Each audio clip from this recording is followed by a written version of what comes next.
வணக்கம். ஒரு தெய்வம் தானே வந்து இறுதிச் சடங்குகளை செய்யும் அளவிற்கு ஒரு தியாகம் இருக்க முடியுமா?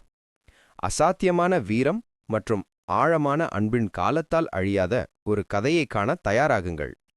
இது ஸ்ரீ ராமர் அவர்கள் ஒரு வீரப்பறவைக்கு வெளிப்படுத்திய ஆழமான தர்மத்தை பற்றியது.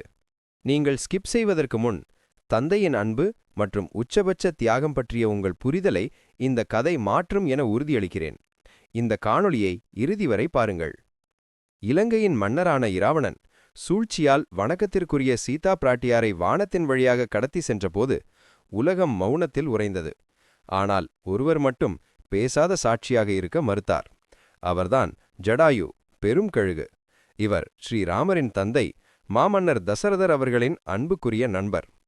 அவரது வயது மிகப்பெரியதாக இருந்தாலும் ஜடாயுவின் இதயம் நீதியின் நெருப்புடன் நிரம்பியிருந்தது. அவர் இராவணனை நோக்கி பறந்தார். அந்த மாபெரும் அரசனுக்கு சவால் விடுத்தார். அவர் தன்னலமற்ற முறையில் சீதா பிராட்டியாரை காக்க தனித்துவமான வீரம் கொண்ட போரை செய்தார். தனது பழைய நகங்களால் இராவணின் கவசத்தை கிழித்து கடத்தலை தாமதப்படுத்தினார். எனினும் சக்தி வாய்ந்த இராவணன் தனது வாளால் வீரம்மிக்க ஜடாயுவின் சிறகுகளை வெட்டி வீழ்த்தினார். இரத்த வெள்ளத்தில் நனைந்த அந்த பறவை விழுந்தது. அவரது கடைசி ஆசை ஸ்ரீராமர் அவர்களுக்கு செய்தியை தெரிவிப்பதுதான். சற்று நேரத்திற்கு பிறகு ஸ்ரீராமர் வந்து தனது கடைசி மூச்சுக்காக போராடிக் கொண்டிருந்த வயதான ஜடாயுவை கண்டார். ஸ்ரீராமர் துயரத்தில் ஆழ்ந்து அந்த மாண்டு போகும் பறவையை அணைத்துக் கொண்டார். ஜடாயு அவர்கள் இராவணன் சென்ற திசையை தெரிவித்தார்.